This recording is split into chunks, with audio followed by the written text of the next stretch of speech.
नमस्कार दोस्तों। सभी प्रतियोगी परीक्षाओं के लिए राजस्थान के अंदर 2023 के अंदर जो विभिन्न प्रतियोगी परीक्षाएं होनी है, अब दोस्तों बहुत सारी अपार भर्तियां आने वाली है।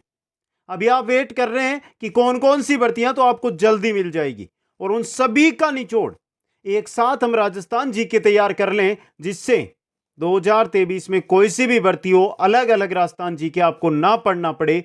उसके लिए राजस्थान भूगोल जो एनसीईआरटी और आरबीएसई पर आधारित है, क्लास नंबर 8, और आज का हमारा जो टॉपिक है वो रहेगा झीलें। दोस्तों आज की क्लास के अंदर खारे पानी की झीलें जो राजस्थान के अंदर स्थित है, उनके बारे में हम चर्चा करने वाले हैं। नीचे एक लाइन लिखी हुई है, अब भूल कर दिखाओ। मैं ये बोल रहा हूं कि ये नोट्स आपने तैयार कर लिए और 3 बार इनको ध्यान से पढ़ लिए इस क्लास के बाद, तो कभी भी नहीं भूलोगे दोस्तों। इसलिए इस क्लास पर अंत तक बने रहें दोस्तों। एक बार सभी साथी इस क्लास को लाइक, शेयर और चैनल को सब्सक्राइब करें। यहां पर बहुत सारे साथी बोलेंगे कि सर जिले तो 50 हो गए हैं, लेकिन आप तो 33 जिलों के अनुसार पढ़ा रहे हैं। तो मित्रों, जब तक राजस्थान सरकार का गजट आएगा तब तक 2023 बीत जाएगा, और 2023 में आपको अगर जॉब लगना है तो यही चीजें आपको पढ़नी होगी। इसी के अकॉर्डिंग 33 जिलों के अकॉर्डिंग पढ़ना होगा दोस्तों। चलिए मित्रों, क्लास को शुरू करते हैं। बात करते हैं जिलों की। दोस्तों सबसे बड़ी चीज है कि हम अध्ययन कर रहे हैं झीलों का, और नाम ही आ गया झील। है क्या चीज ये झील? देखिए, वे सभी जलराशियां जो स्थल पर बने किसी भूखंड या बेसिन को घेरे रहती है, झील कहलाती है। स्थल के ऊपर कोई भूखंड है जिसमें पानी इकट्ठा हो गया है, वो क्या है? चारों ओर से घिरा हुआ है, वो क्या है? झील है दोस्तों। और राजस्थान में प्राकृतिक व कृत्रिम दोनों प्रकार की झीलें पाई जाती है। प्राकृतिक झीलें भी आपको राजस्थान में देखने को मिलेगी, तो साथ में कृत्रिम झीलें भी देखने को मिलेगी। सबसे पहले बात कर लेते हैं झीलों के प्रकार की। अब झीलों के प्रकार ये नहीं है कि खारे पानी की, मीठे पानी की, वो नहीं, अलग अलग प्रकार की झीलें होती है। बोलसन झील, पलाया झील, विवर्तनिका झील, काला डेरा झील, ये कैसी झीलें?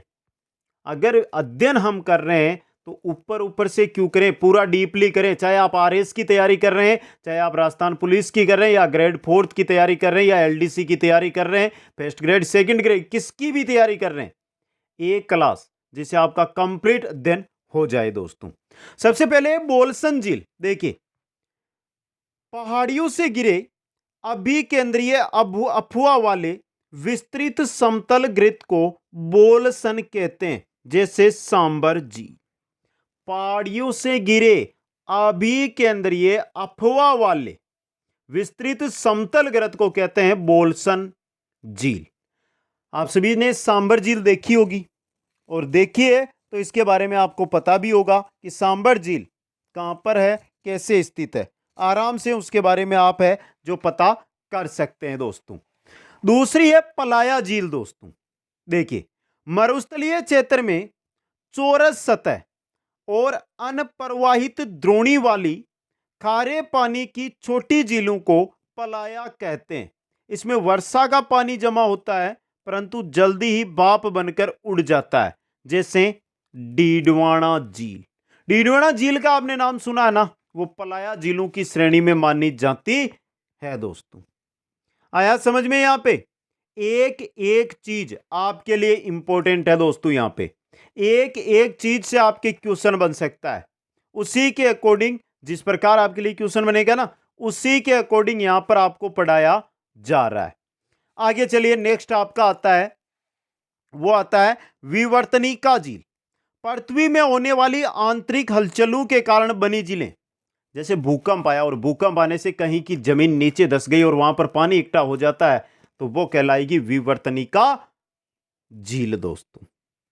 समझ गए? जैसे नक्की झील है, वुलर झील है, कैस्पियन सागर झील है। समझ गए? अगली आती है चौथी झील है जो कालाडेरा झील। ज्वालामुखी से निकलने वाले लावा के प्रवाह से बनी झील। ज्वालामुखी से निकलने वाला जो लावा है, उसके प्रवाह से जो झील का निर्माण होता है, वो कहलाती है काला डेरा झील। उदाहरण में पुष्कर झील है, लोनार झील है, बुल्डाना झील महाराष्ट्र में है, ये किसका है? काला डेरा झील का उदाहरण है। ये बेसिक जानकारी है।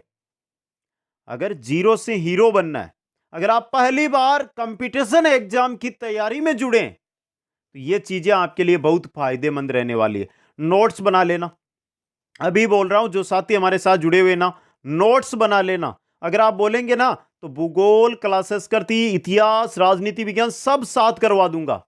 आप कमेंट करो और शेयर करो, कम से कम 1000 मित्रों तक हर साथी पहुंचाओ, यह मेरा प्रयास है दोस्तों। आगे चलिए, अब देखिए, पानी की गुणवत्ता के आधार पर राजस्थान की झीलों को दो भागों में विभाजित किया जाता है, खारे पानी की झीलें और मीठे पानी की झीलें। दोस्तों समझ गए? खारे पानी की झीलें और मीठे पानी की झीलें। दोस्तों चलिए मित्रों, आज हम बात करेंगे, वो बात करने वाले हैं सिर्फ और सिर्फ किसकी? खारे पानी की झीलों की। राजस्थान में खारे पानी की झीलें सर्वाधिक पाई जाती है। समझ गए? राजस्थान में खारे पानी की झीलें सर्वाधिक पाई जाती है। दोस्तों एक क्वेश्चन जो एग्जाम में आता है, चाहे भारत की बात करो चाहे राजस्थान की बात करो, सबसे खारी, स्वाद की दृष्टि से, स्वाद की दृष्टि से सबसे खारी झील कौन सी है? याद रख लेना, पंचभद्रा है। कौन सी है? पंचभद्रा। खारे पानी की सर्वाधिक झीलें कहां पर है? नागौर जिले में। नागौर जिले को दो भागों में तोड़ा गया नए जिलों के अंदर, लेकिन अभी आपको नागौर ही याद रखना है। अमील, नमक से संबंधित अधिकारी को अमील कहा जाता है। यह क्वेश्चन आया हुआ है इसलिए मैंने रख लिया। देवल, नमक निर्माण में लगी निजी संस्थाओं को देवल कहा जाता था। दोस्तों देवल, समझ गए यहां पे? अब चलिए मित्रों, अब एक एक झील के बारे में अध्ययन करते हैं। सबसे पहले हम लेकर आ रहे हैं सांबर झील। सांबर झील फुलेरा तहसील जयपुर के अंदर स्थित है। देखिए, सांबर झील की अगर हम बात करते हैं तो यह प्रशासनिक रूप से तो फुलेरा गांव में स्थित है, समझे आप, लेकिन इसका थोड़ा सा भाग नागौर जिले में भी जाता है। दोस्तों थोड़ा सा भाग नागौर में भी जाता है। फुलेरा तहसील में आती है, जयपुर जिले में आती है, लेकिन कुछ भाग इसका नागौर जिले में भी स्थित है। दोस्तों अब देखिए, इसके बारे में नॉर्मल जानकारी से लेकर हम शुरू करेंगे। बिजोलिया शिलालेख 1170 ईस्वी का है। उसके अनुसार सांबर झील का निर्माण चौहान शासक वासुदेव ने करवाया था। बिजोलिया शिलालेख के अनुसार सांबर झील का निर्माण वासुदेव चौहान ने करवाया। चौहान शासक था ये। भौगोलिक दृष्टि से सांबर झील मूलतः क्या मानी जाती है? प्राकृतिक झील मानी जाती है। भौगोलिक दृष्टि से अगर हम इसकी ओर बढ़ते हैं तो इसको क्या माना जाता है? प्राकृतिक झील मानी जाती है। दोस्तों यह झील जयपुर से 70 किलोमीटर दूर स्थित है। यह आपका जयपुर, और जयपुर से पश्चिम की ओर अगर आप चलेंगे तो वहां पर है सांबर, 70 किलोमीटर दूर। दोस्तों समझे आप? यहां पे इसका विस्तार जयपुर, नागौर और अजमेर तीनों जिलों में, जयपुर में है, नागौर में है, कुछ थोड़ा बहुत भाग है जो किसमें चला जाता है? अजमेर में भी चला जाता है। दोस्तों यह भारत की सबसे प्राचीन खारे पानी की झील है। भारत की सबसे प्राचीन खारे पानी की झील। यह भारत की खारे पानी की दूसरी सबसे बड़ी झील है। राजस्थान की तो सबसे बड़ी झील है खारे पानी की, लेकिन भारत की है दूसरी। भारत की सबसे बड़ी जो खारे पानी की झील है ना, वो है चिल्का झील, उड़ीसा में, जो एक लेगून झील है, एक तटीय झील का उदाहरण है। एक लेगून झील एक तटीय झील का उदाहरण है। कौन सी? चिल्का झील, जो कहां पर है? उड़ीसा के अंदर स्थित है। दोस्तों आगे चलिए और देखते हैं इसके बारे में। यह भारत की अंतःप्रवाह की सबसे बड़ी झील है। अंतःप्रवाह की नदियां मेंता, रूपनगढ़, खारी, खंडेला, ये नदियां अपना पानी लाकर इसी झील के अंदर डालती है। दोस्तों समझे? क्षेत्रफल की दृष्टि से यह राजस्थान की सबसे बड़ी झील है। खारे पानी या मीठे पानी, दोनों झीलों में सबसे बड़ी झील है ये क्षेत्रफल की दृष्टि से। अफवाह क्षेत्र की बात करें तो 500 वर्ग किलोमीटर है इसका। आकार लगभग इसका कैसा है? आयताकार है। लंबाई 32 किलोमीटर है, चौड़ाई 3 से लेकर 15 किलोमीटर तक फैली हुई है। दोस्तों ये 3 से लेकर 15 किलोमीटर दोस्तों। आ गया समझ में। अब चलिए बात करते हैं सांबर झील में गिरने वाली नदियों की। 4 नदियां हैं। मेंता या मेंढा जो उत्तर दिशा से गिरती है, रूपनगढ़ दक्षिण दिशा से गिरती है, खारी नागौर की तरफ से आती है, खंडेला सीकर की तरफ से आकर इसके अंदर गिरती है दोस्तों। समझ गए यहां पे? ये 4 नदियां इसमें पानी डालती है। आगे चलिए मित्रों, सर्वाधिक नमक बहाकर लाने वाली नदी, यह क्वेश्चन बहुत ही इंपॉर्टेंट बन सकता है एग्जाम में। सांबर झील में गिरने वाली नदियों में से कौन सी नदी सर्वाधिक नमक बहाकर लाती है? तो वो नदी है मेंता नदी। देश के कुल उत्पादन का लगभग 8.7% नमक सांबर झील से प्राप्त होता है। बहुत अच्छा क्वेश्चन है ये। देश में जो नमक उत्पादन किया जाता है उसका 8.7% नमक सिर्फ और सिर्फ सांबर झील से प्राप्त किया जाता है दोस्तों। यह नमक उत्पादन का कार्य सांबर साल्ट लिमिटेड जो केंद्र सरकार है उसके द्वारा चलती है, सांबर साल्ट लिमिटेड करती है, जो हिंदुस्तान साल्ट लिमिटेड की क्या है, सहायक कंपनी है दोस्तों। सांबर साल्ट लिमिटेड है ना, इसमें केंद्र 60% व राज्य की 40% हिस्सेदारी है। वेरी इंपॉर्टेंट क्वेश्चन है ये भी। अब देखिए यहां पर नमक उत्पादन किया जाता है उसके बारे में जानकारी। क्यार पद्धति, वाष्पोत्सर्जन पद्धति द्वारा क्यारी बनाकर तैयार किया गया नमक। देखिए जमीन पर क्यारी बना दी जाती है, उसमें पानी डाल दिया जाता है, फिर गर्मियों के दिनों में वाष्प बनकर पानी तो उड़ जाता है और नमक वहीं पर रह जाता है। यह है क्यार पद्धति। समझ गए? इस पद्धति से सांबर झील से नमक है उसका उत्पादन किया जाता है दोस्तों। जयपुर फुलेरा नागौर रेल मार्ग इसी झील से गुजरता है। अगर आप कभी जयपुर से फुलेरा से आगे जोधपुर, बीकानेर, जैसलमेर को जाते हैं तो जो रेल है वो इसी रेल मार्ग से निकलती है, इसके बीचों बीच से ट्रेन गुजरती है दोस्तों। देश की सबसे बड़ी पक्षी त्रासदी सांबर झील में। नवंबर 2019 में सांबर झील में हजारों पक्षियों की एवियन बुटोलिज्म नामक बीमारी से मौत हो गई थी। इस कारण सांबर झील काफी चर्चाओं में रही थी दोस्तों। सांबर झील के अंदर क्या हुआ था, एक पक्षियों के अंदर बीमारी आई थी एवियन बोटुलिज्म, जिसके कारण हजारों पक्षियों की मौत हुई थी और उसी के कारण सांबर झील चर्चाओं में भी रही थी दोस्तों। सांबर झील को अंग्रेजों ने 1869 में जयपुर व जोधपुर रियासतों से लीज पर लिया था। नमक को लेकर तो विवाद बहुत चले थे, नमक सत्याग्रह हुए थे और अंग्रेजों ने जोधपुर जयपुर दोनों रियासतों में आती थी ये, तो लीज पर ले लिया था दोस्तों। आगे चलिए, सांबर में साल्ट म्यूजियम स्थित है जो 1870 में अंग्रेजों द्वारा निर्मित है और यह राजस्थान का एकमात्र साल्ट म्यूजियम है दोस्तों। एकमात्र क्या है, साल्ट म्यूजियम जो सांबर के अंदर स्थित है दोस्तों। आ गया समझ में? यह थी आपकी सांबर झील। दूसरी झील आती है पचभद्रा झील। कहां पर है? पचभद्रा बाड़मेर के। पचभद्रा झील है पचभद्रा बाड़मेर, बालोतरा बाड़मेर। समझ गया? बालोतरा में। अब देखिए बाड़मेर से 100 किलोमीटर दूर स्थित यह झील लगभग 25 किलोमीटर लंबाई में विस्तृत है। 25 किलोमीटर के अंदर फैली हुई है दोस्तों ये। समझ गए? राजस्थान की खारे पानी की दूसरी बड़ी झील है ये।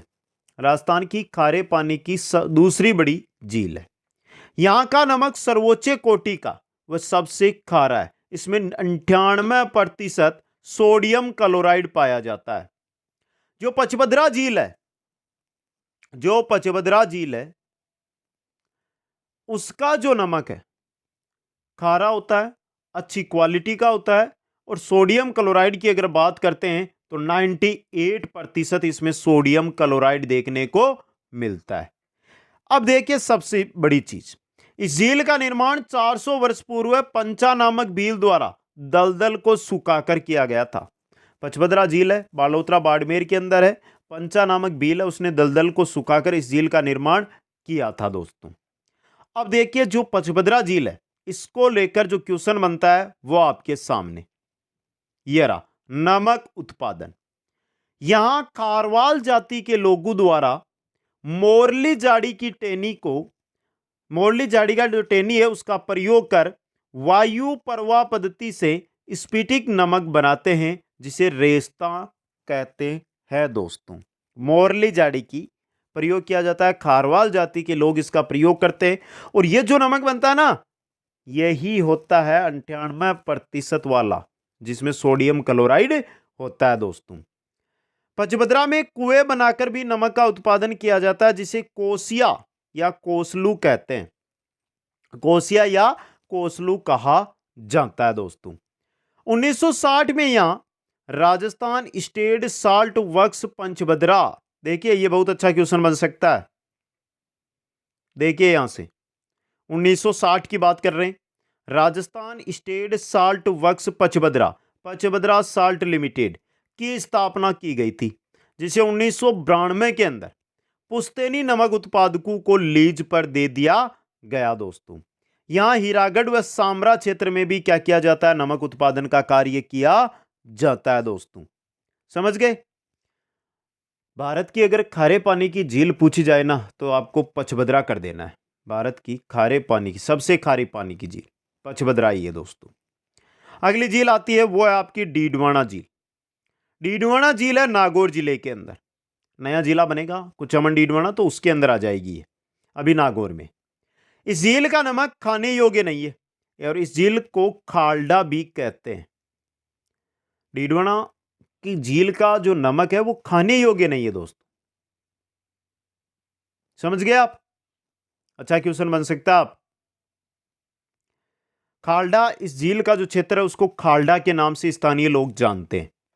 यह नमक उत्पादन का कार्य राजस्थान स्टेट केमिकल वर्क्स द्वारा किया जा रहा है, और 10 अक्टूबर 2008 को इसका निजीकरण भी कर दिया गया। 2008 के अंदर राजस्थान स्टेट केमिकल वर्क्स के द्वारा यहां पे उत्पादन किया जा रहा है, लेकिन निजीकरण कर दिया गया है दोस्तों। अब देखिए डीडवाना के अंदर कुछ इकाइयां हैं, कौन कौन सी है? सोडियम सल्फेट वर्क्स, कागज उद्योग में उपयोग होता है नमक। सोडियम सल्फाइड फैक्ट्री है यहां पे। चमड़ा उद्योग व रंगों के उत्पादन में उपयोग आता है यहां पे। आयोडाइजेशन संयंत्र है, इसमें शुद्ध नमक बनता है। और ब्राइन नमक, डीडवाना में लवणीय पानी की कारियों बनाकर उसे सुखाकर नमक प्राप्त किया जाता है, जिसे ब्राइन नमक कहा जाता है। जिस प्रकार सांबर झील में कारियां बनाकर नमक प्राप्त किया जाता है ना, उसी प्रकार डीडवाना झील से भी नमक प्राप्त किया जाता है दोस्तों। यह है आपकी डीडवाना झील। अब देखिए बात करते हैं राजस्थान की अन्य झीलों की, जो खारे पानी की अन्य झीलें हैं राजस्थान के अंदर, वो उनमें सबसे पहले जो हमारी झील आ रही है वो है आपकी लूणकरणसर झील। कौन सी है? लूणकरणसर झील दोस्तों, बीकानेर। कहां पर है लूणकरणसर झील? बीकानेर के अंदर दोस्तों। उत्तरी राजस्थान की एकमात्र खारे पानी की झील, उत्तरी राजस्थान की एकमात्र खारे पानी की झील है लूणकरणसर झील। याद कर लो इसको आप सभी साथी।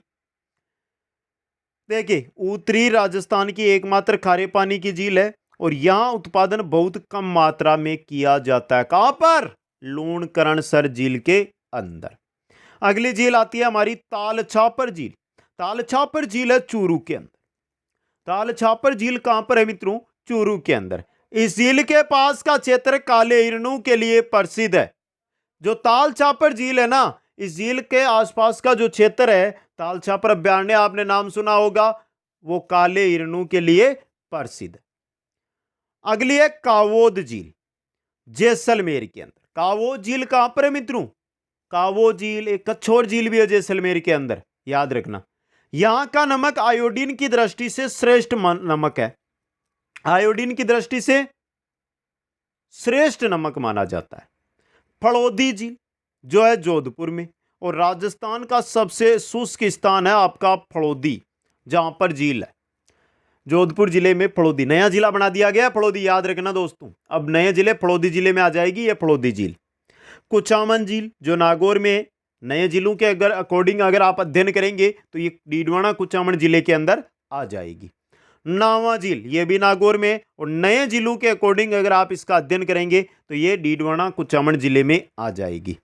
पोखरण झील है जैसलमेर के अंदर। पोखरण झील कहां पर है? जैसलमेर जिले के अंदर।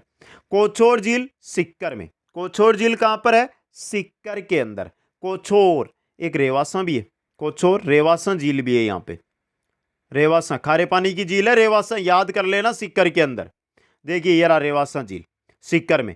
कर्नल टोड ने अपनी पुस्तक में रेवासा झील का उल्लेख किया, इसलिए बहुत ही इंपॉर्टेंट है रेवासा झील आपकी, जिसमें कर्नल टोड ने इसका उल्लेख किया है। इसके अलावा देखिए यहां पे आता है डेगाना झील। डेगाना झील है नागौर में और नागौर जिले में ही रहेगी, आगे भी है।